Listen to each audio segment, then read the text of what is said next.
Assalamualaikum warahmatullahi wabarakatuh. Di sini saya Yuni Multia, absen 33, kelas 12 IPS 4, akan menjelaskan tentang revolusi hijau. Di mana revolusi hijau di dunia diawali dengan penelitian pertanian yang disponsori oleh lembaga Ford and Rockefeller Foundation. Dilakukan di Meksiko, Filipina, India, dan Pakistan. Di Meksiko pada tahun 1944 mendirikan sebuah penelitian jagung dan gandum. Keilhaman kesuksesan sebuah penelitian di Meksiko pada tahun 1962, lembaga Ford and Rockefeller Foundation bekerja sama dengan Ford Foundation dan mendirikan sebuah penelitian untuk tanaman padi di Filipina, tempatnya di Los Baños, Filipina. Badan penelitian ini disebut dengan International Rice Research Institute atau IRRI. Dan yang kedua, revolusi hijau di Indonesia. Revolusi hijau di Indonesia terjadi serius pada masa pemerintah Orde Baru.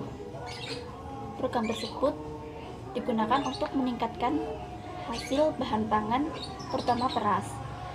Hal itu dibuktikan dengan Indonesia mampu mencapai swasembada beras, sehingga pada tahun 1984 Indonesia mendapatkan penghargaan dari FAO.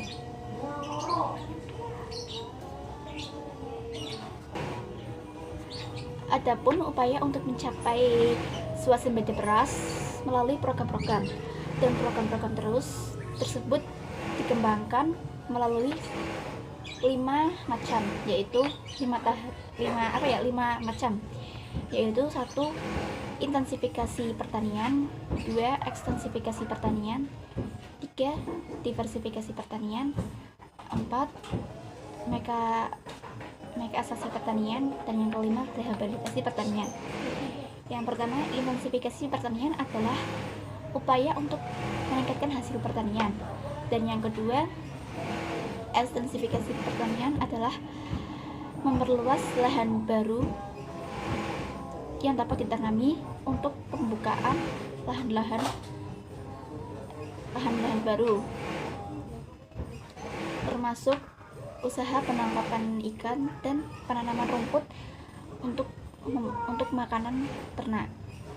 Dan yang ketiga, diversifikasi pertanian, yaitu usaha untuk penganekaragaman jenis usaha atau tanaman pertanian untuk menghindari ketergantungan pada salah satu hasil pertanian. Dan yang keempat, mekanisasi pertanian adalah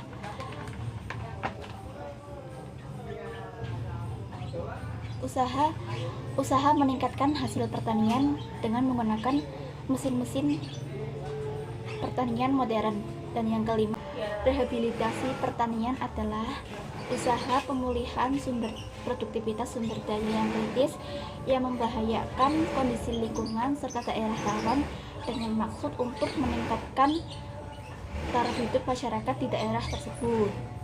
Dan berikutnya, dampak-dampak dari revolusi hijau ada 2, yaitu dampak positif dan dampak negatif. Dampak positif pelaksanaan revolusi hijau diantaranya 1. Ditemukannya bibit unggul, dan yang kedua, bisa berswasembada, dan yang keempat, masalah kekurangan pangan dapat diatasi dengan baik, dan yang kelima, produksi yang semula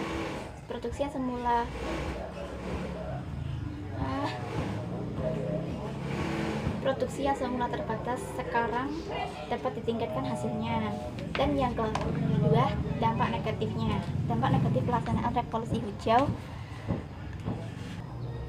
dampak negatif penerapan revolusi hijau diantaranya: 1.